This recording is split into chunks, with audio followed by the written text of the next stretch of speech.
July 2025. So it's almost noon. So welcome on board and feel free to participate in this discussion, guys. There's a lot of political drama going on actually, and I want us to dive into that. So for those who watched the empowerment program at Kajiado, you actually have seen that the Maasai, who are the Shemejis, have decided to turn the back to the president, right? Who did enlighten them? That's my question. Who is this working against the government, you know? Because everything that is happening in Kenya, everybody says that there is some incitement, there is some political influence. So I actually wish to understand, ladies and gentlemen, the political influence that happened um, against the Kajiado, you know. We saw over the weekend that we had the Deputy President Kindiki, we had the Kenya Kwanza individuals, including Kimani Chungwa, um, we had Tuya, Farouk, was he there? Yeah, so these guys went all the way to Kajiado to bring about the unity engagement, you know, a public relations aspect in unity and engagement. I've talked about empowerment program before, and so here there is a drama loading in Kajiado. Of course, it already loaded. If you missed on it, get here. Let's gather here and discuss. So all of you know that what happened at the end of the day, it was a public humiliation, you know, a public humiliation that happened to the empowerment program, because the chanting that citizens came up to give was quite different. So what Kajiado High, welcome in the house. Feel free and participate in this discussion, and let's know what is on the ground actually. Now, meanwhile, as Gachagua continues with his drama, of course, you've seen his response to the president. You saw the president asking that they have always been asking and talking about one term. And what is their plan? Because they are always telling him one term, and they're not giving a strategy. And of course, when you look at the comment section, people are like, yeah, you are, these are backing dogs. They don't have a strategy. But now, Gachagua in a drama came up to answer. And if you listen carefully, you'll be getting the response very soon. Yeah, so I'm waiting for people to come on board actually, just giving them time before I can continue with the reaction. Thank you. I can see one person on board. Thank you so much and welcome on board. Yeah.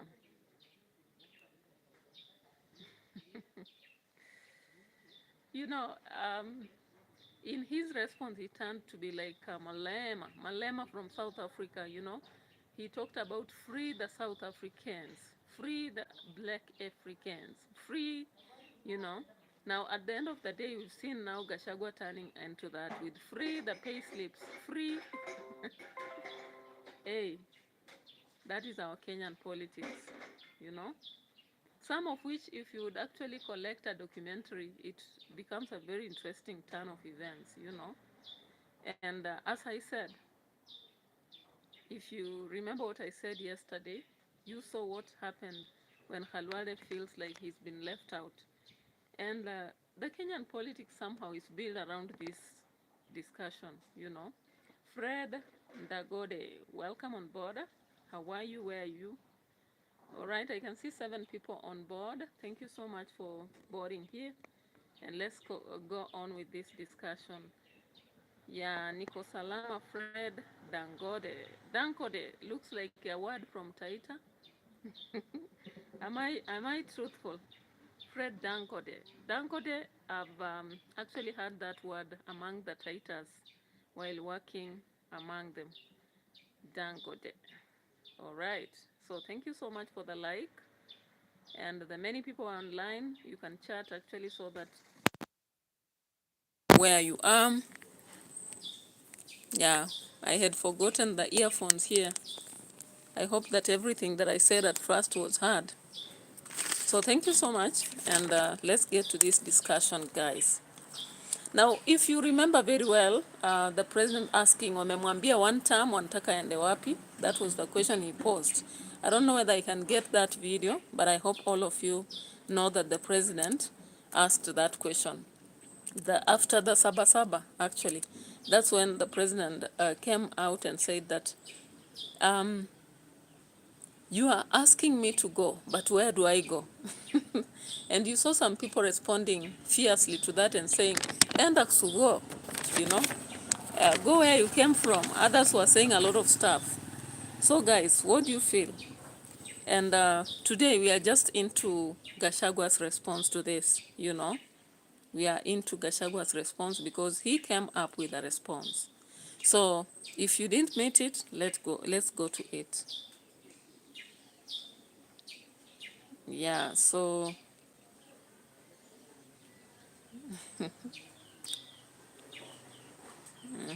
here it is. Let me open it and let's go through it, guys. And I would want to ask, what do you feel about this, you know? What do you feel about such a response? Thank you so much. I can see some people on board. You can actually participate in the discussion. It is not fair, it is not right. It's something we are going to have a conversation where we agree that it is not fair, it is not right to have double taxation. But once you pay taxes in your country where you do business, that money when you send it home should not be taxed again. And that will encourage you people to invest back home. Again, we want to discuss with you all the possibilities of establishing a diaspora bond where money can be put together for investment, and we can discuss an interest rate that is attractive, probably much higher than what is available in your country where you are doing business. That is a conversation that we want to have with the diaspora people. When you look at things like the affordable housing that William Ruto is trying to do in Kenya, it is not the business of government to build houses anywhere in the world. The business of government is to provide roads, water, electricity, sewage, telephone, and a good environment in terms of security and a good environment for people to invest. This affordable housing is something you guys can do with the right framework, with provision of infrastructure, a good title deed that is respected, roads, sewage, electricity. You guys can invest back home to build houses for selling. All right, thank you, guys. There's been some disconnection that really affected our reception, but we are proceeding on. So welcome back, and let's go on with this discussion, guys.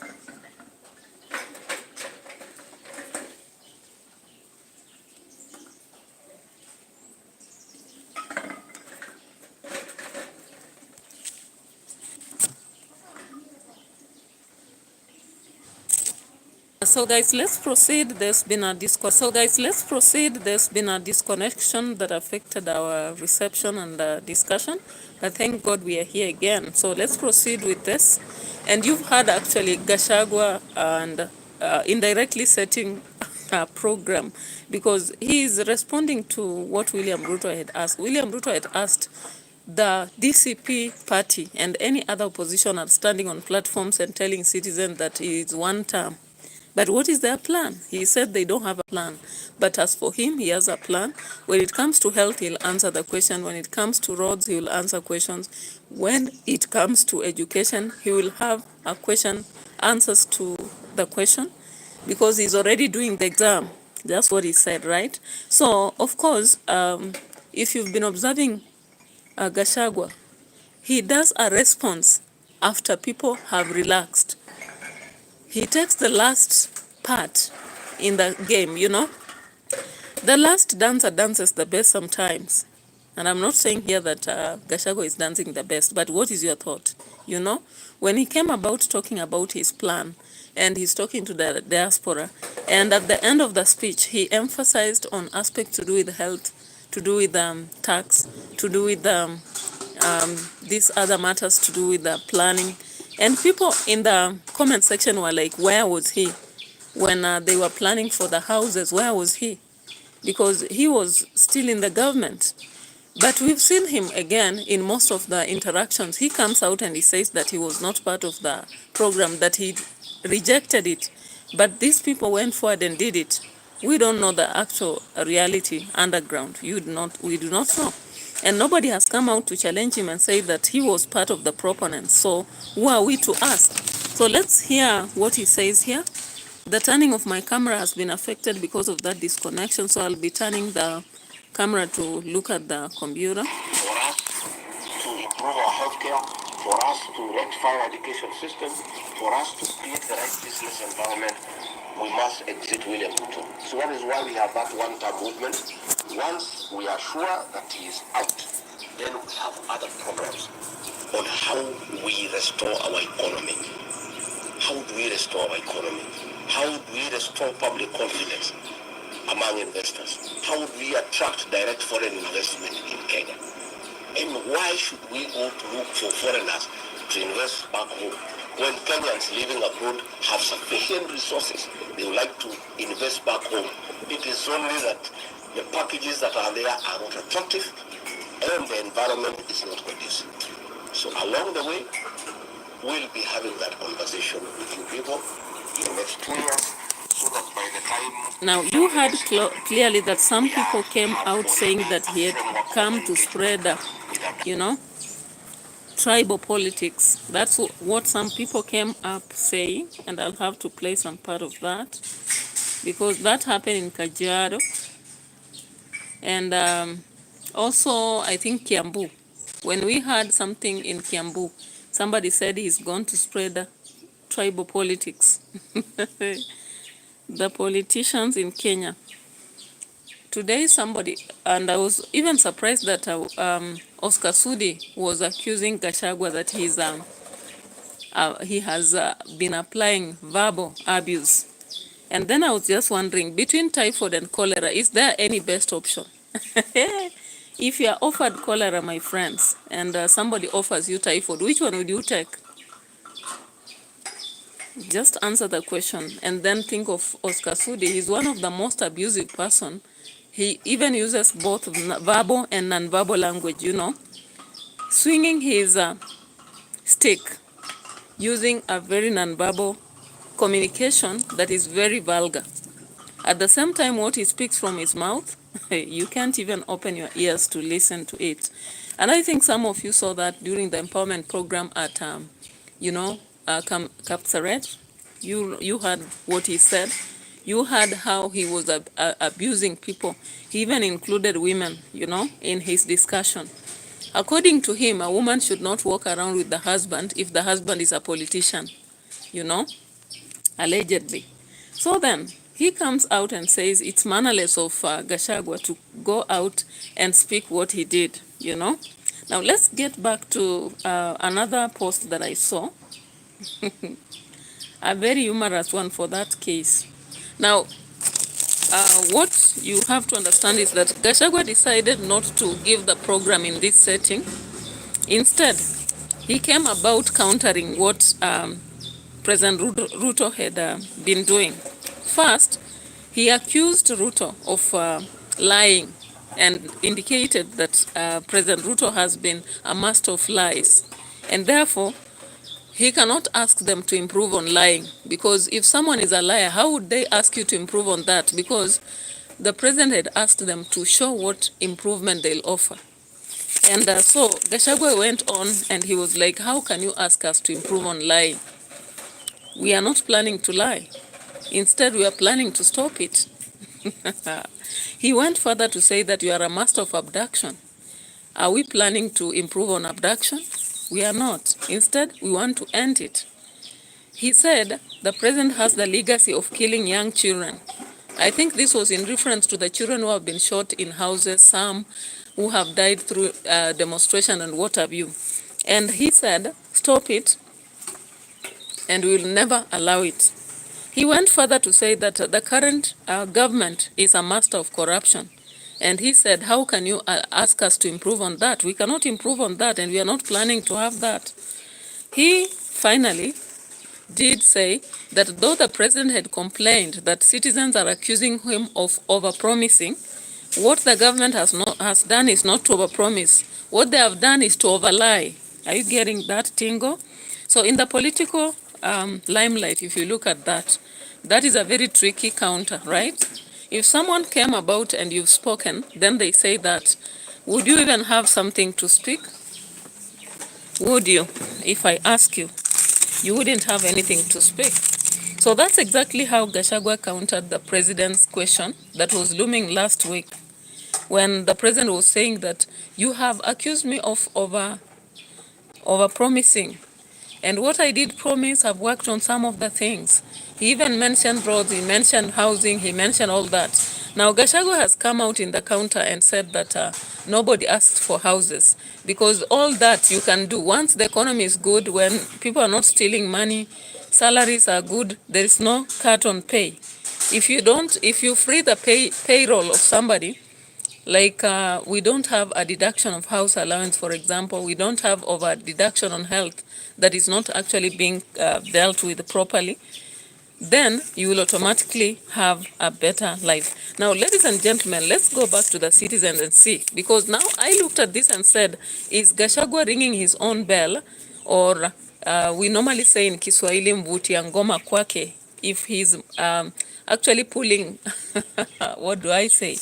Okay, if that was the situation, how about the citizens on the ground? Then, over the weekend, I had the privilege to watch something to do with Kajiado Empowerment Program, and I was like, okay, I want to see whether what is happening in the speeches Gachagua is giving is just a flow, a foul play. Now, I got to this video that was showing us about the event, empowerment program that was happening at Kajiado. And I was surprised at the kind of reception Kindiki and the rest of the Kenya Kwanza allies, the kind of reception they got. You'll be surprised at that. Let's play a bit of that. Wakati tunamshukuru kwa sababu ya siku hii ya leo. Nirudi pia niseme ninashukuru serikali ya Mheshimiwa William Samoei Ruto ambaye ni rais wetu. Yeye ndiye ametupangia, na unaona kupitia mama kaunti na kupitia Mheshimiwa Sunguya na waheshimiwa kutoka waziri na wale wengine, tumepata huu mpango wa siku hii ya leo kwa sababu ya upendo wa watu wa Kajiado County. Niseme pale mbeleni tulijulikana sana kama Kajiado North.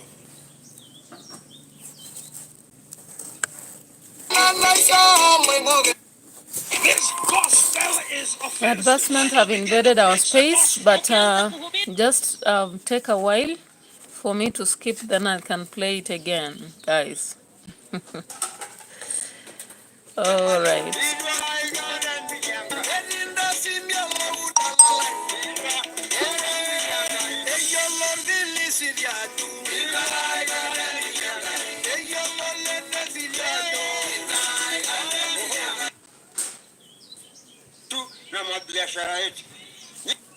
Yeah, so guys, let's check on this.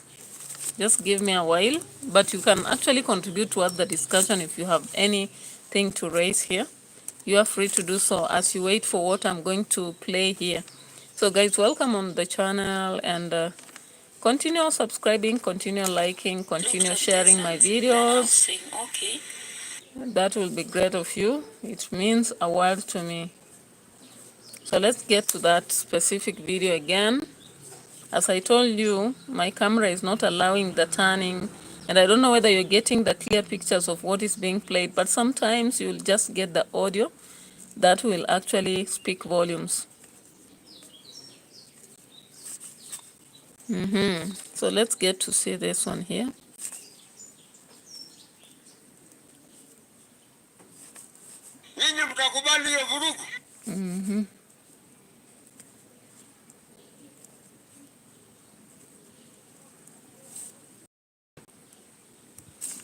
Just a while.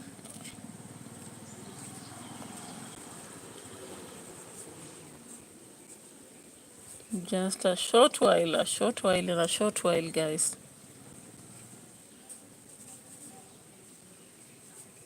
In a short while, I'll be showing you what I wanted to show you. But I hope that as we continue, you can also chat and give your views, because this is something that was just done over the weekend, and we saw the response. We also saw some reaction from Kajiado, and I was so surprised with what happened there. Yeah.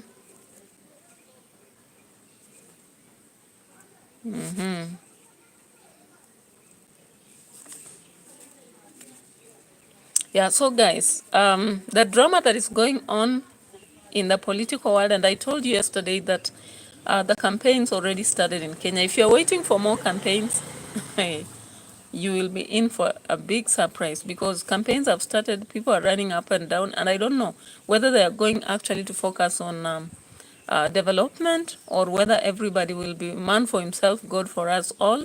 I'm not so sure about that, because the current atmosphere is more on campaigns, and people are going after each other, and after some areas to particularly create boundaries and seek support as early as this. So as citizens are trying to maybe go for other options, what is happening is that campaigns have started now. Let's listen to this or watch it. Hapa mimi na kwa siku nakuwa nimeearn 2000. Sasa hiki kuja kuniambia unipe 200 wewe unasema ni biashara gani inakuwa empowered na shilingi 200? Ndio pesa imetolewa. One time. An empowerment program held in Kajiado County and led by Deputy President Kithure Kindiki. So this was an empowerment program at Kajiado actually, and the Kindiki had come here, and I've informed you about the rest of the members who had come, you know. You can see him here. Kimani Ichung'wah was there. Tuya is there. And that is the lady for, yeah, so. Sending a clear political So this one, yeah, you can see there.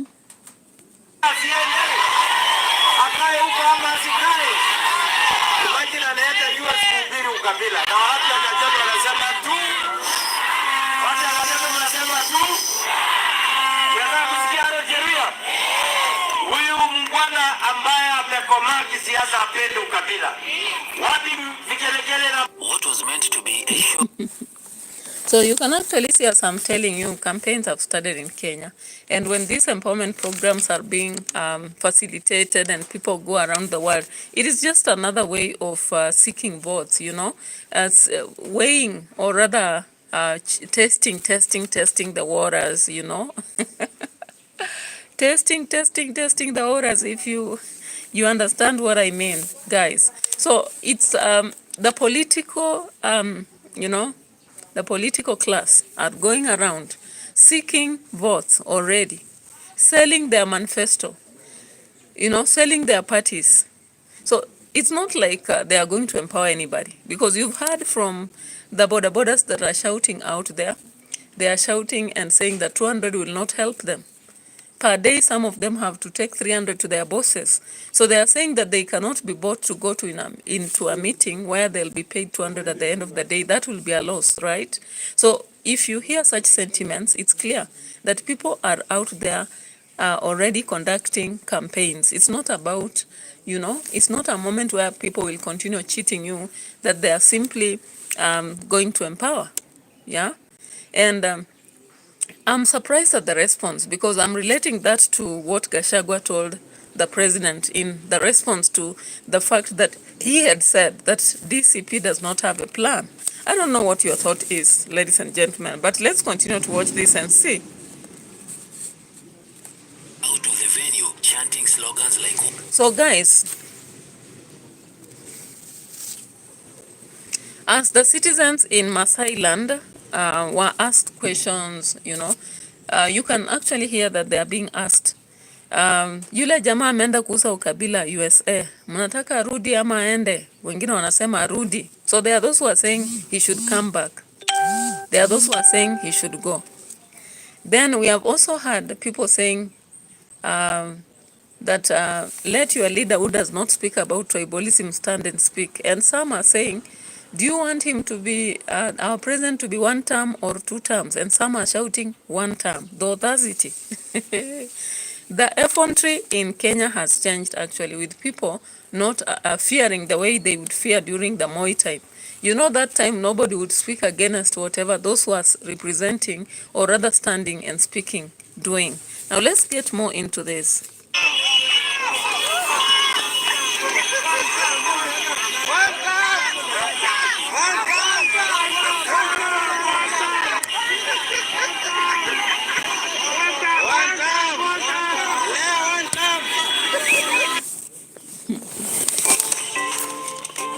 So those were the chants. Those were the chants that turned out in Kajiado, actually. You know. Videos and photos shared widely on social media showed visibly.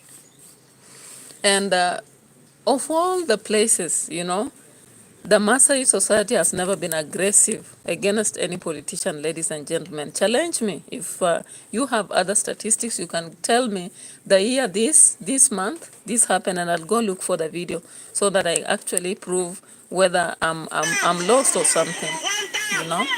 These are people in Kajiado, the borders. One time! One time! One time! One time! What played out in Kajiado is not just a case of a failed political event. It speaks to a growing frustration and disillusionment at the grassroots. So it is very possible that there's a lot of frustration, you know, and maybe people are listening to Gachagua more. I don't know. That's my thought, or in my perception, because the response Gachagua came actually came viral on the social media. People following what he had said, even if people are not supporting him, but they are not supporting the current system at the same time. Yeah. Especially when they are countered, then when that is when they go viral again and try to oppose and show their stand. Now let's continue to get details into this. Now, see that. Residents in the area didn't hold back. They voiced their belief. Wao pia tutawauliza kwa sababu mmoja wao alikuwa vice president wa Moi, ulitufanyia nini? Mwingine alikuwa naibu wa rais for the last 3 years, umetufanyia nini? Mwingine alikuwa waziri. Now, unfortunately in Kenya, most politicians become defensive. I wish they could just be there, keep quiet, listen to the sentiments citizens have, and go improve on the situation in their places. However, we see most of the times the politicians turning, defensive and defending their stand. There's no point in defending, like using others. Like you cannot actually come out and say, I'm not a good parent, I don't provide for you food. But tell me, what has your grandmother done? I've not paid fees for you, but tell me, why hasn't the other parent not paid? I cannot come out as a parent actually to tell my child, you are saying I've not bought you a dress. Let me ask you, when did your father buy you a dress? Or I tell them, ask my mother why she did not buy me a dress. Are you getting? So that is exactly how our politicians in Kenya are arguing on very, I don't know, how do I call this? Despotic. Is it despotic? Because like their arguments are based on historical failures. And I think the reason why we elect leaders every time we have elections is to change the history. So when you go back to the past history and say that, I'll ask them what they did, are you trying to be better? It's only a fool that would be actually bought into the argument that we will ask so and so when they were there, what did they do? You know, it is an easy way of falling back to prove that indeed you have not done. You know, when you come out and say that so and so did not do it, so then why didn't he do it? And you are currently there. Complain, you listen and improve. You cannot go and point a finger to that who failed long ago. I personally don't believe in reference to failed history. Just like I cannot also compare myself to a failure, say that since so and so has done worse and I've done this, even if you're complaining, I've done better. No, it is what it is. If you believe I've not done it, it is what it is. I've not done it. And next time I should do better. But the fact that I should now say that so and so failed, no, when you come in later, you should do better. That is the challenge. That is why when a new person is coming in, you have picked a mantle and you cannot bring it down. You can also bring it, you cannot also bring it to the level of the past mistakes. You have to take it higher, a notch higher, you know? So I was listening to this leader and he was referring to the past mistakes and I was like, are you actually for real? You are not for real, because I was watching the Jamaican politics and people are being held accountable as per now, not as per history. As per now. That is why you've heard in Jamaica we have politics surrounding the bus, and the bus is a current affair. They are not going back to history and saying that that did not do it. So what about that, you know? These are the failed politics that we normally have in Kenya, actually. People going back to refer in history to say that that time they never did. So why should they blame us? You know, you are currently in leadership, do it. Don't go back to history and refer to those who failed.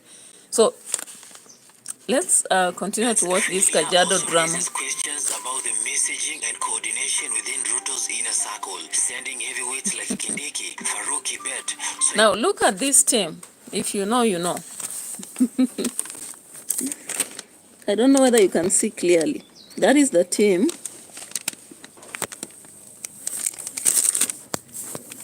That is the team that was sent to Kajiado.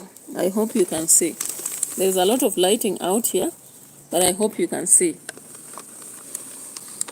That is the entire team that was sent to Kajiado, you know. That was the team that was sent to Kajiado. And it speaks volumes, you know. It speaks volumes. He appears to have backfired, with their presence doing little to change minds or win hearts.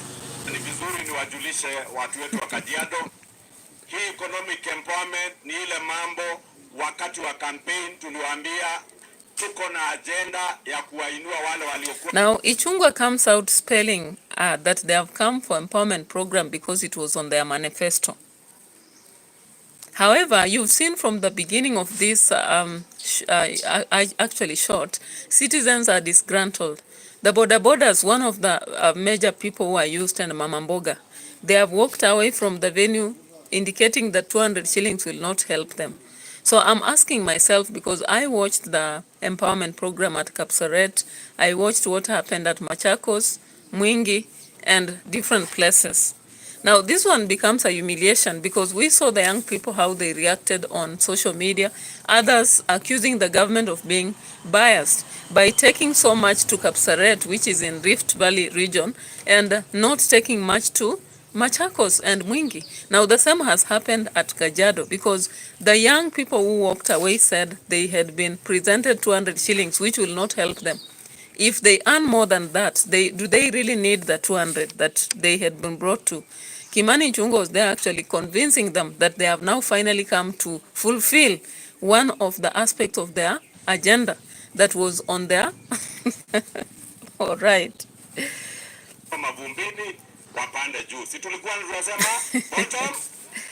And shamelessly, he was selling the narrative bottom up.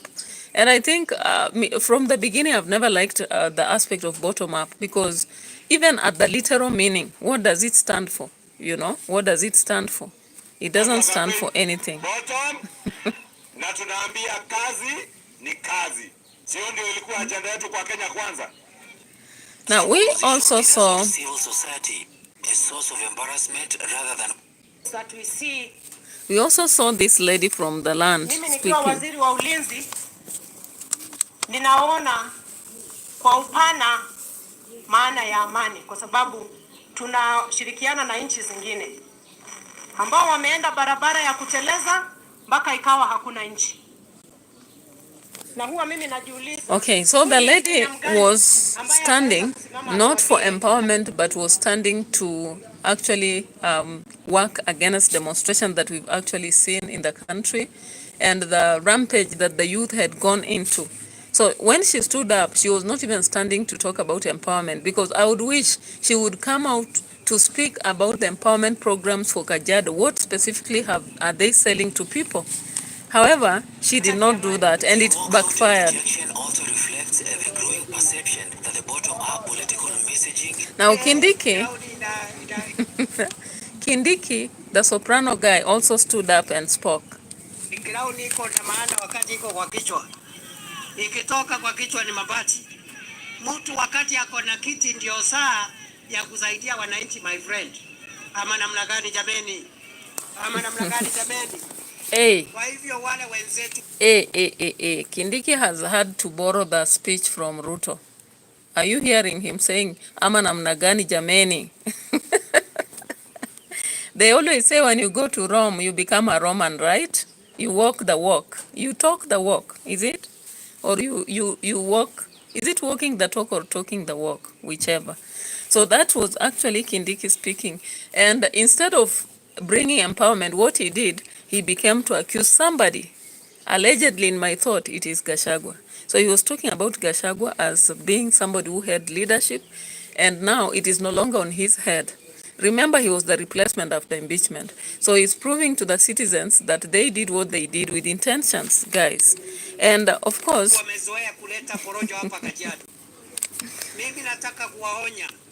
and he was trying to prove that they are owning the place now. They are owning the place. However, as you've seen from the beginning of the video, there was rejection. Let's go back to GACHAGUA. What did he have to say? Because he had a very clear plan.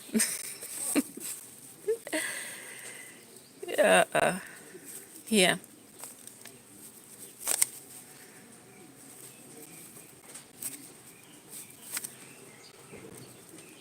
Captured parliament. You have captured all institutions of oversight. William Ruto, you have done so well in destruction of institutions of oversight. You have captured parliament. You have captured all institutions of oversight. How can you ask us to improve on destroying institutions? We will restore institutions so that they can provide oversight. Parliament independent, judiciary will be independent. All other organizations of oversight will be enhanced and funded. Of course, it is mannerless for you to ask us to improve on reading the payslip. You have raided the payslip. How can we improve on that? We must free the payslip and restore the dignity of the payslip and the payslip holder, so that the middle class can create employment. I have seen you say that we need to improve on your policies.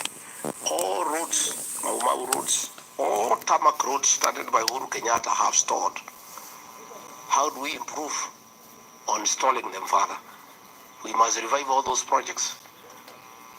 And finally, I have seen you say that you did not overpromise. I want to correct you. You didn't overpromise. You overlied.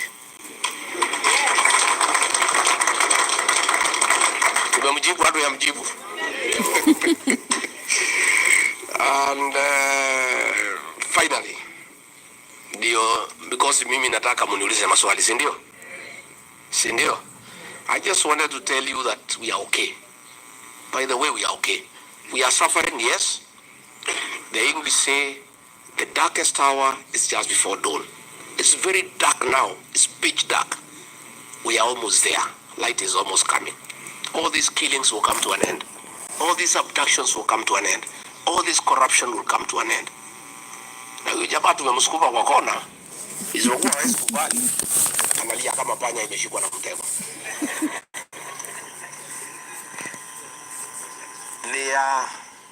Leo Nakuru, our team was here, Nakuru County, for DCP. And they don't attack other parties because most of the parties are sponsored by William Ruto. DCP is the only party that he knows. One, he cannot compromise, he cannot bias, and he cannot intimidate us. So walikuwa naenda subuki ya kanisa wakitaka kwenda mikutano wakafurushwa na polisi. I have talked to the police in Nakuru and they are crying. They are saying the husband of Governor Susan Kehika, called Samburu, is the one who is giving instructions to police. I asked police as who? No, he has said the wife is in charge of the county government and he is in charge of the national government in Nakuru. How so? He says, tells the police, I am the business partner of William Ruto. All the meters that are sold to Kenya Power, I am the one who imports them on behalf of William Ruto and shares profit with him. All the fertilizer that is bought in the country, I'm the one who imports and we share the profit. All the rice that is imported duty-free and sugar, I import on behalf of William Ruto. I'm the one who funds his politics and his life. So my word here in Nakuru is final. And if you don't do it, you will be on transfer tomorrow. So the police went there. They are so shaken, yet they know it is illegal to stop the meeting. So wakiwa hapo wakamwambia Medho, si tuko tu kazi, wacha tujifanya tutatupatia gas kidogo lakini tutatupa different direction. Kwa sababu hata nyinyi hiyo maneno mnasema sisi tuko ndani ya hiyo maneno. The police told them, we are also part of, we are suffering. Thinking skills. Yeah, so guys, you've heard all that. I hate to play it at the background because the lighting out here is actually a bit of too much. And even if I showed the screen, you wouldn't see clearly. But you heard the voice, right?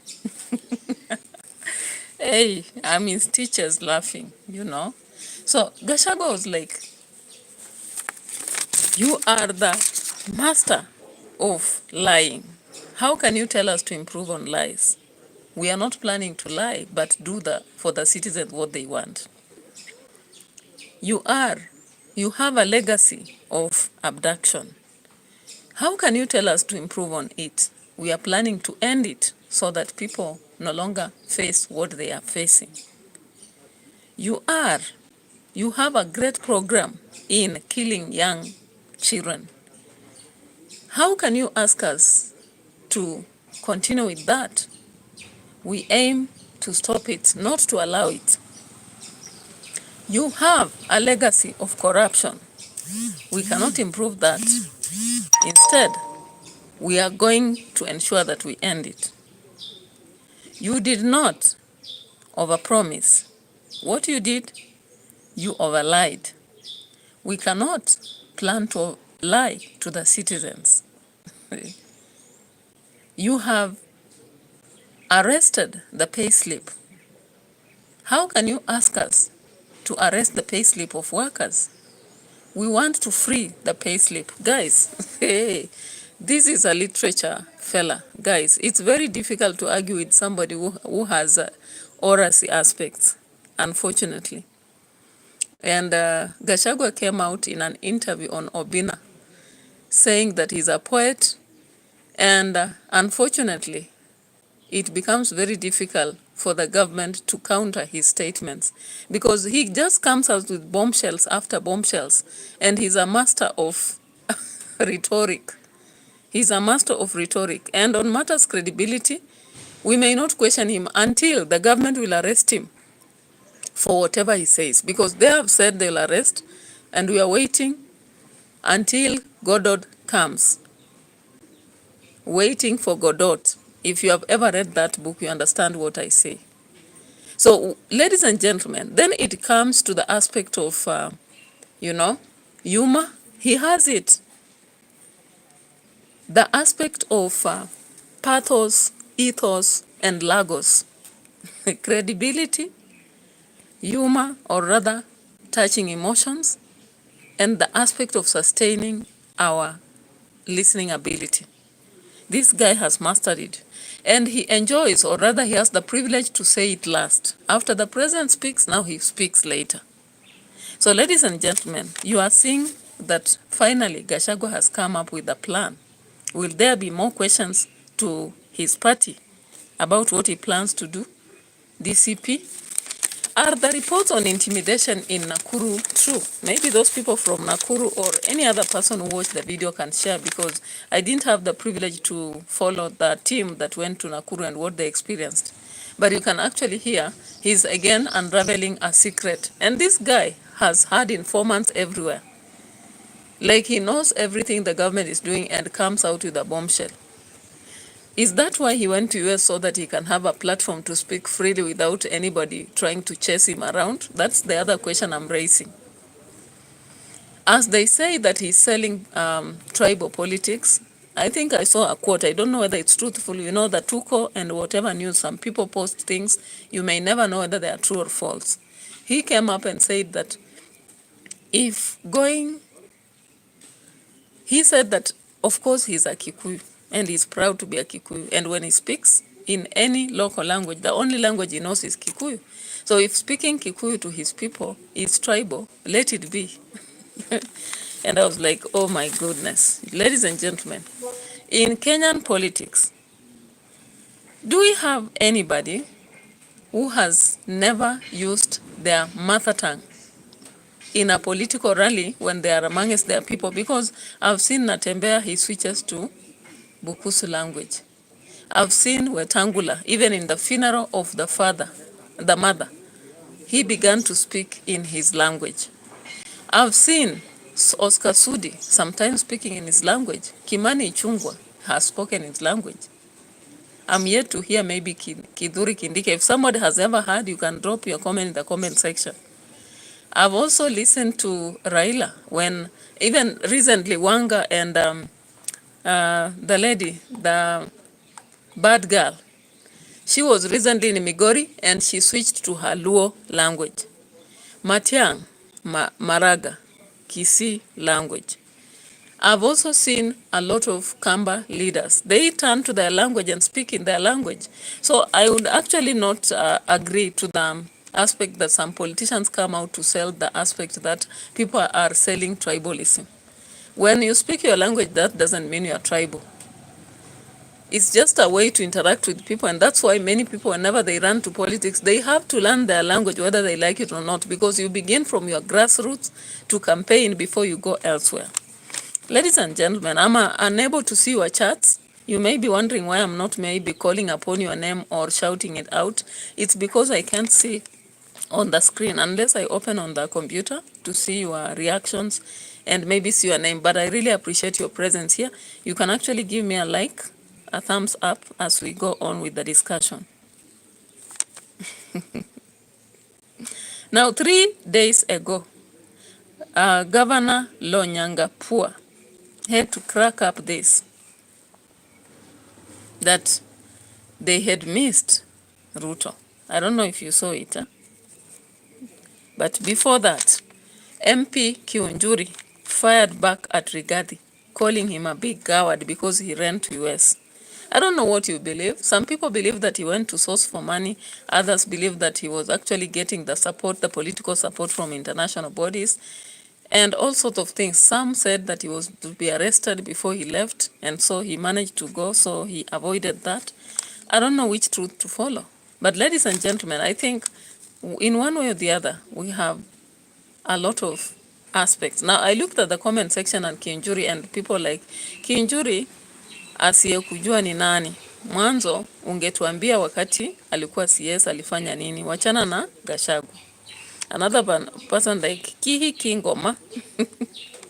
I have Mount Kenya friends, they'll tell me what that means. Another one like Mwirura Kwene Ndomaga. Mwiri etiaga nyoko wa wakahare akuire ajedia ngumo. I don't know what that means. So there were a lot of comments, but then people are still emphasizing on one term. I don't know. You are free to bring your views here. So let's see what Kinjuri said for him to receive such a backlash.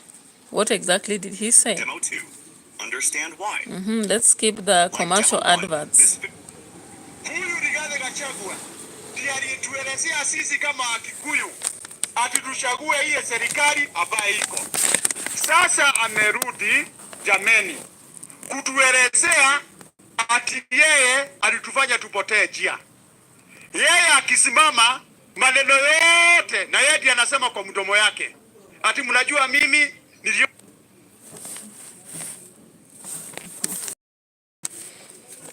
na Ruto, nikaona yeye ni Mkristo, nikaona ni mtu mzuri, tumchague yeye, nisameheni niliwapotosha. Mnajua mimi wakati tulikuwa tunaapishwa niliwaelezea Kenya hakuna pesa, the country is broke, lakini ni Ruto alindanganya, nisameheni. Sasa wewe kama kila kitu ulidanganywa na saa hii unatuambia tushike ati sikio, chama yako ni ya sikio. Si hata tukikuchagua na hiyo sikio, utakuwa tabia hapana, achilieni sikio, nilikuwa na wadanganya, shikeni magoti. Yes, Okay, so that is MP Kiunjuri firing back at Rigathi Gachagua. We also saw Governor Lonyangapo. This is what he had to say. And he was together with the oppositional leaders, of course. na chief na wakubwa wote wasipokota mjambo. Mr. Minister, yangu ni moja. Uchungu ya mwana ujuae ni mzazi. Iko shida yenye unajua tumeumia nayo, hii ya wizi ya ng'ombe. Wale wezi ni watoto wetu. Niko na proposal na ilitumika hapa ikajulikana, it works. Hii wezi wenye huku boda West Turkana ilikuwa Maragwe ni wangapi? Na wamejifundisha silaha. Kuna hasara Kenya ikirokota hii watu, wapelekwe training, wapewe kazi ya kulinda nchi. Hey. It is very simple. It worked one time. Msemoya liita Lutodo. So, actually, Lonyangapo cracked the ribs of everyone in front of CS Murkomen, demanding that they collect all those who are conducting cattle rustling and give them the police jobs, because it once happened. Are you getting that? And he was asking, do they really need a paper to be the police? You know, this guy is taking us back to the former times of Moi, when you could become a police without papers.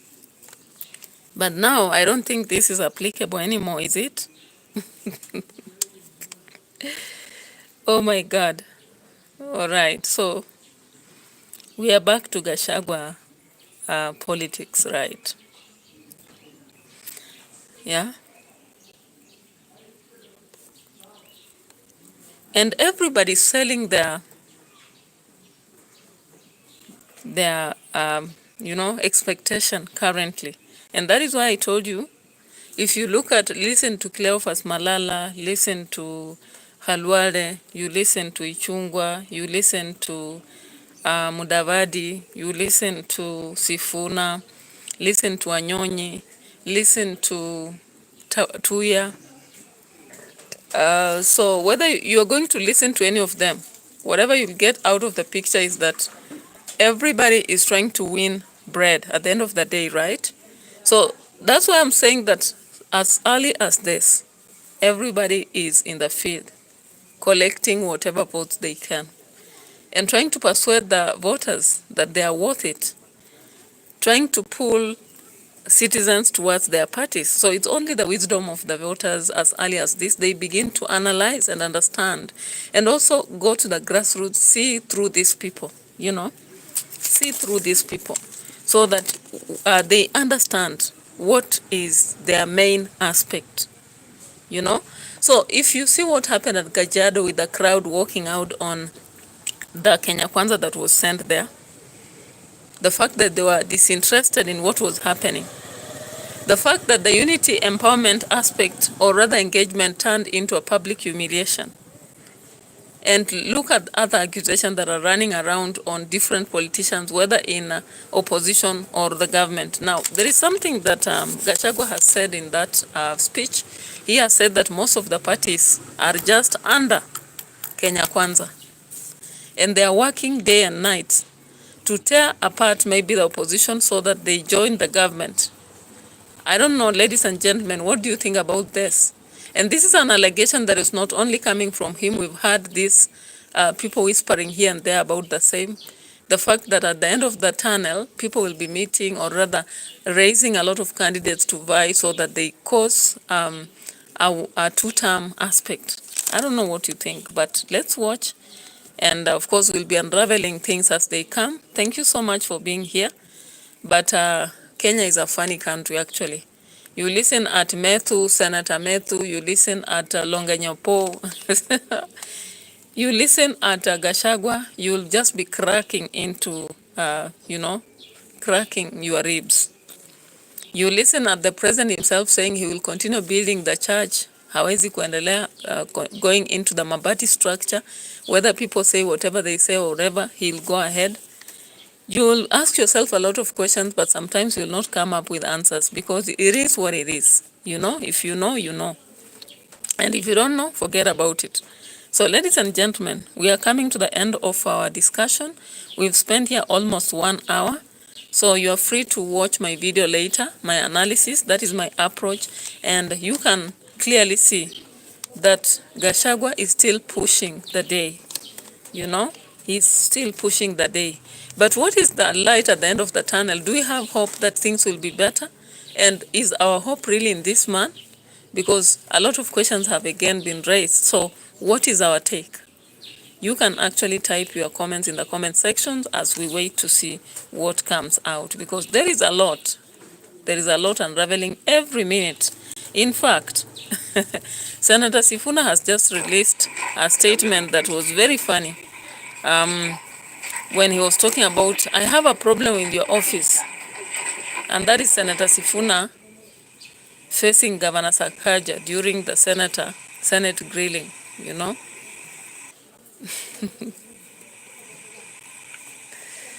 Hey, this is it. Let's look at this briefly. What is the issue? Chair, there were a few issues that I had hoped that we would have a conversation with the governor, and it is revolving around water issues in Nairobi.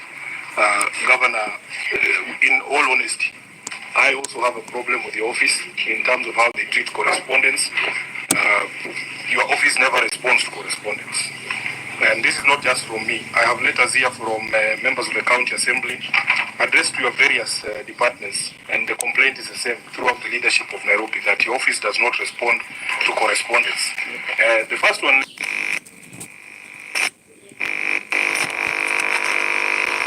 leaders that I have spoken about, and I had written to you on the 27th of May 2025. This letter was received in the office on the 28th of May 2025. I have a copy here with me, Chair, and it was regarding water connections in Ruai Ward.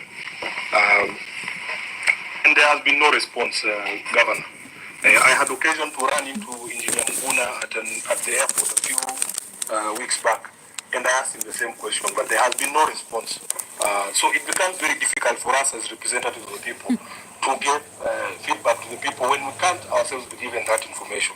So perhaps we could start there, Chair. If the governor is in a position to answer this today, this is the only place we can now have this conversation. It is possible, you can say, maybe you will need Committee to bring up that matter. I think we handle it as AOB, so I'll bring the AOB first before we go to agenda number 4. So, Governor, you can respond to your senator on the issues that he has raised. Chair, the more detailed ones, they can get a response a bit later. But what I know, for instance, in Ruai, parts of Ruai would are now connected. We've had a challenge. That's the biggest ward in this county. It's possibly an eighth, In Kasarani constituency, right now for the water, we have reached Kangundo Road to Ruai Market. And then there's a pipe from Jiru railway station that goes towards to cover the Infinity area that is already ongoing. And there are many others, because that goes hand in hand with the Utawala. Yeah. It is what it is, guys. So, of course, I was to end this, but I just got this extension on Sifuna saying that he has a problem with Governor Sakaja's office when it comes to respondents. So, of course, currently you understand that there's a grilling session going on with the entire committee asking Sakaja about the accountability of Nairobi. And among some of the things are water supply, the disposal of waste, and monitoring of planning, And we heard these accusations even through Miguna. Miguna actually came out in one of the interviews, for those who keep watching, and he was saying that the governor of Nairobi has failed in issues to do with the evaluation and planning of Nairobi, so that people are planning and building anywhere. And he's not questioning. He's not also creating a platform for retrieving land that was grabbed, public land that was grabbed. He's not also looking into matters of water supply and waste disposal. Of course, we saw a great problem. For once, a whole city having a problem between Kenya Power and the city council office. So guys, the grilling session is going on. I wouldn't go into details, but we can see that Senator Sifuna is taking a moment to grill his governor, and in a moment whereby the governor is actually on a hot seat, finding it so difficult to respond clearly and proving that he's not doing the proper leadership. So let's end there, guys. Have a good day. Have a nice lunch if it's lunchtime. And kudos, adios, and let's get to another session on a different platform, edutainment for us. We can be getting to a social aspect. Bye-bye.